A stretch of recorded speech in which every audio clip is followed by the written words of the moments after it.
Welcome to Undercomplicating Stuff, where we, two psychologists and coaches with over 40 years of combined experience, share our insights to help undercomplicate important topics. A friendly reminder that this video is meant for conversational and entertainment purposes only. Please see the information section of this video for additional resources.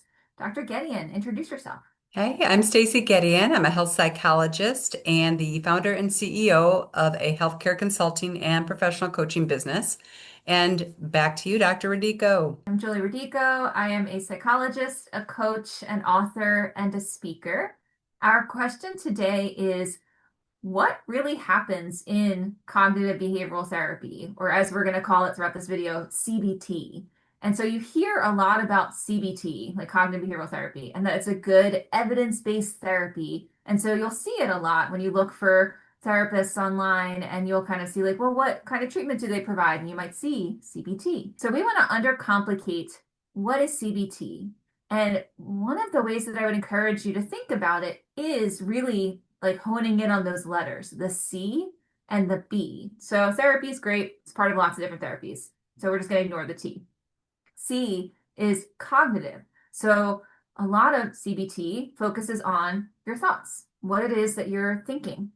And if those thoughts have what we call unhelpful thinking habits in them, because you have thousands of thoughts a day, and many of those thoughts are negative, and that's not unnormal. Like it's normal to have negative thoughts. Part of why we have negative thoughts of like, oh, could this bad thing happen, has kept us alive as human beings, because then you can plan and keep yourself safe. Back in the day, if we were out foraging for berries, could this berry kill me? Like, you might want to be a little scrupulous. So that's totally normal. Where CBT comes in is if those negative thoughts have a lot of really unhelpful thinking trapped in them. If you think, I had a bad experience with one berry and now I can't have any berries ever for the rest of my life. Well, that might not be reasonable. Like maybe that's the only thing you had access to, right? Like, or if you're afraid of dogs, you're afraid of giving speeches, you're afraid of, things that really make you lose out on something in life. CBT, that cognitive part, really just wants you to check in with the fact that we have a lot of thoughts, but those thoughts impact and connect with how we're feeling, also physiologically what's happening in our bodies and how we react. And they all kind of connect together in any order. You might stub your toe and you're going to have an automatic thought. You're going to have a physiological response. They're going to fire off. They're all sort of like wired together in this way of like stub your toe, ow, pain, physiological response. You're going to feel really annoyed, sad, frustrated, angry, and your thought is going to be like, it's terrible. Like they are all connected. So CBT and that C part is asking you to say, well, what is it that you're thinking right there? And is there something unhelpful? Are you telling yourself like, oh, it's my fault that I did that, or I'll never be able to do anything right because I stubbed my toe? Like, are you in this sort of like really unhelpful thinking space? And then the B part is the behaviors. So are you in patterns of behavior that aren't really helpful to you? Are you tending to do or not do things that might keep you more healthy? And that B is more of the active part of, okay, well, let's apply some of what you're learning here. If you're catching an unhelpful thought, if the unhelpful thought is saying, avoid all berries, avoid all dogs, avoid giving all speeches, and that behavior part is maybe the, okay, we worked through some of those unhelpful thoughts. Now go try it. Maybe in a safe space, taking small steps, but go do that behavior to build evidence that, oh, I'm okay. I was able to do that. I was uncomfortable. I was nervous. All my feelings were going, but like I did it. I survived. So the two together really are more of like a powerful impact than sometimes just the C or the B, like the cognitive or the behavioral part alone. And to add to that, sometimes we really aren't aware of our thoughts and how they're contributing to our feelings. And it may be a trigger and a feeling or a trigger and an action. And we can learn to slow down and actually identify what thoughts I'm having that may not be accurate or may not be helpful so that then I can change them. And something that we do all the time in therapy is something called a daily thought record. And there are different variations of this, but the basic premise is you identify an event or something that was upsetting, stubbing your toe, having a stomach ache from the berry, and you look at, okay, what thoughts or emotions, and it doesn't really matter what order that you do this in, but let's say you were upset or you were angry. And then the thought might be to begin to identify what thoughts we're having that contribute perhaps negatively to our emotions as well as our behaviors. We can use something called a daily thought log, and it's usually in the form of a column with different things in the title, such as the thing that made you upset, the emotions, and then the thoughts. And sometimes they even include rankings in terms of how much you believe it. So if we take maybe a work example and you sent your colleague an email and they haven't responded, you might get really irritated and annoyed because let's say you see them talking to other people and maybe your thought is, well, they don't care. They're being rude, they're being disrespectful, and then you start getting even more angry, and those things kind of feed on themselves. When we look at what the thought or distorted thinking or unhelpful thought might be, we kind of have different categories, and we've addressed this in some other videos. And so maybe that is assuming, there's negative intent, or it's catastrophizing or overgeneralizing. And you can sort of pinpoint, we tend to have a couple of go-tos that we use throughout our lives. And then you can come up with what are some other realistic thoughts that I could apply to the situation. And we're not talking about everything's great, everything's grand. It's what's realistic. And so maybe in this workplace scenario, it could be something like, well, they're probably really busy right now, even though I saw that they got up and they will get to my email when they're able to, or if it's urgent, maybe I go and I walk over there. And then you can kind of rate how true you think that is in terms of a reasonable thought to have or reasonable, really interpretation of the situation. And then we can often have people go back and say, okay, now how strongly do I think that this is true now that I've considered other options? We assume a lot of really negative things as human beings. We fall into a lot of unhelpful thinking traps. And a big part of CBT, again, with that like C part, is looking at, just like you're saying, what are the traps that we're falling into? Are you telling yourself should? Oh, I shouldn't have done that. I should have said that. Are you negatively predicting the future and saying like this isn't going to work out? Are you catastrophizing, like taking the negative prediction to an extreme and saying, well, it's not going to work out and then I'm going to lose everything and it's going to be horrific? Are you mind reading and assuming you know what other people are thinking and assuming like this negative intent? And that can connect to really like frustrating, like angry kinds of feelings if we're not doing exactly like you said, if we're not giving ourselves the grace and giving other people that same grace, but like our kindness to ourselves in trying to hypothesize and come up with, brainstorm what might be other reasons behind this. My first automatic thought is sometimes not helpful and sometimes is really like damaging to yourself, to how you're feeling, to your relationships with others. And so our thoughts are not facts. And the cognitive part of CBT is really wanting you to just notice that just because you had that thought, that doesn't mean it's true. And like the practice of catching your thoughts and reframing them to something more balanced. So the idea of CBT is not that you're going to take the negative thought and go, well, nothing could ever be wrong. So I'm not going to think any negative thoughts ever. No, no. Like things could go wrong. That person could have looked at your email and been like, oh, I don't want to respond to this right now.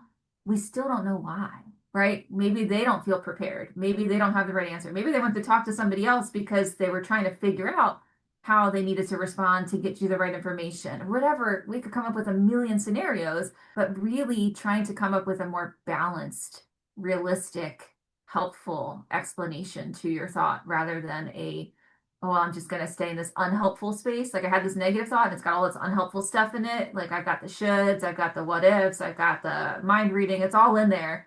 And like not letting that just sit. Notice the unhelpful stuff and then come up with a more balanced, okay, well, this berry could be dangerous. However, I've gotten reassurance from everybody else around me that they were fine eating this one, and it's not the same one that was the one that I had the bad reaction to before. So you don't have to say everything's rainbows and sunshine and puppy dogs all the time. You can be like, bad things happen, negative things could happen, giving yourself the space to widen your perspective. That's what CBT is about.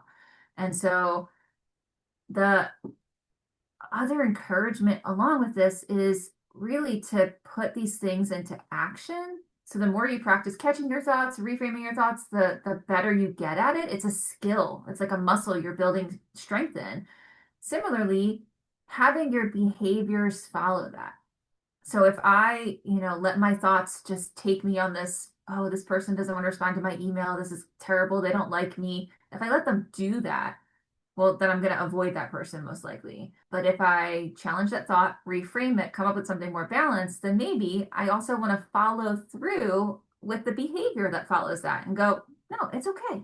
I'm going to give this person the benefit of the doubt. I'm going to treat myself kindly. I'm going to challenge and reframe this thought. So I'm going to go talk to them, or I'm going to just go about my day, or I'm going to interact with other people. And I'm just going to let this not derail me, but have your behaviors connect to those more adaptive, helpful thoughts that you're reshaping. That made me think of all the ways that CBT can help with different things that people struggle with, anxiety, depression. We talked about sleep already in another video. One of my favorite strategies for using CBT for depression is something called behavioral activation. So again, we're in that B, under that B letter. And what that means is, let's say there's an activity that you used to really enjoy doing. So maybe you really enjoyed berry picking, and foraging for your food was tremendously rewarding, and you just really enjoyed doing that activity. And you're struggling with depression. And so we know that one of the pathognomonic sort of signs and symptoms of depression is lack of enjoyment and pleasure, things that you used to enjoy doing. And jargony, that's anhedonia, so without pleasure. And an example of how one might use behavioral activation for depression, if they're employing a CBT strategy, would be, okay, you used to like berry picking. How about we set up a time frame and you berry pick, and it's 5 minutes. And after 5 minutes, you can stop, and that's fine. And it has to be a non-negotiable. So the more specific you can get with it, on this date, at this time, for this long, set a timer, whatever the activity is that you used to enjoy. It's really hard to start with something that you don't enjoy doing. So we're talking about starting with something you enjoy doing. And what you will find are a couple of different benefits. If you stop after 5 minutes, you've still completed a goal, which is more than perhaps you were able to do days before, or weeks or months, because of the depression. So that's a win. We also know that chances are after 5 minutes, you'll keep going because it's a getting started. And the idea with behavioral activation is, after some time, the enjoyment does come back. But to Julie's point, if we avoid, even in these scenarios, we avoid things that we used to enjoy doing, we lose out on that experience that they used to bring us in terms of pleasure and making us feel better. Yeah, most people feel like they need to wait for that wave of motivation to carry them to do something. And most of the time, that's not how it works. It's you start doing it, you get up and just go, okay, I'm just going to do it. Like I can do this for 1 minute, 5 minutes, 10 minutes. the the act of doing it, the I could do this. Oh, I'm able to do this. Oh, this feels good to do this. Like that's reinforcing and the motivation follows that. So it's such a beautiful point. Along with getting yourself to start to do things to increase your motivation, to improve your mood, keep in your back pocket a couple of jargon, cognitive restructuring questions.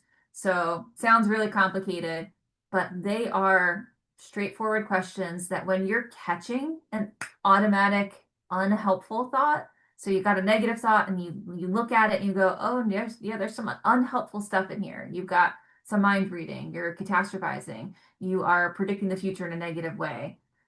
Ask yourself things like, what evidence is there that this unhelpful thought is true? You want to make airtime for the fact that there might be some truth in that unhelpful or worried, negative kind of thought.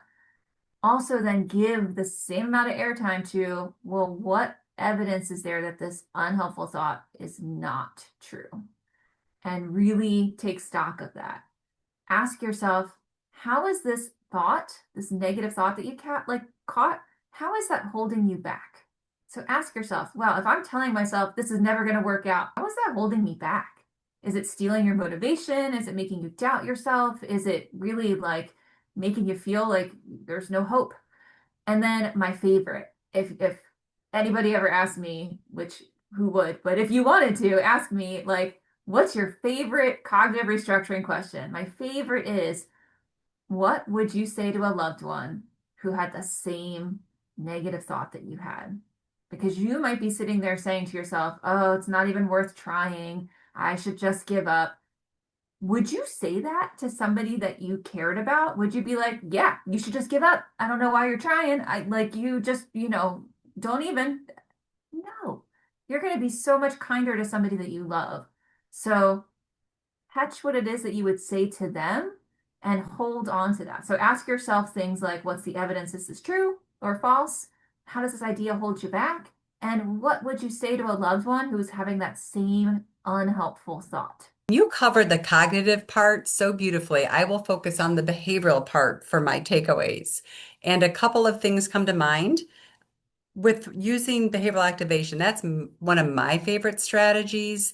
And when you were speaking about it again, and I jokingly say this to people, and you have to be careful because I'm not minimizing, but it really is like that Nike logo of just do it.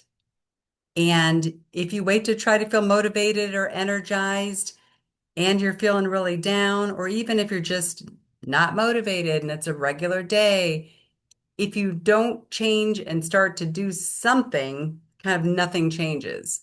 And so it sounds simple, it's maybe not easy, but really encouraging you to try set a timer, 1 minute, 5 minutes, and just get some momentum going so that something that day is a little bit different and you feel like you've accomplished something. So if this topic resonated with you, please share it with somebody that you care about. Please like, comment, subscribe, and feel free to message us on any of our social media platforms with questions that you'd like us to discuss in future episodes.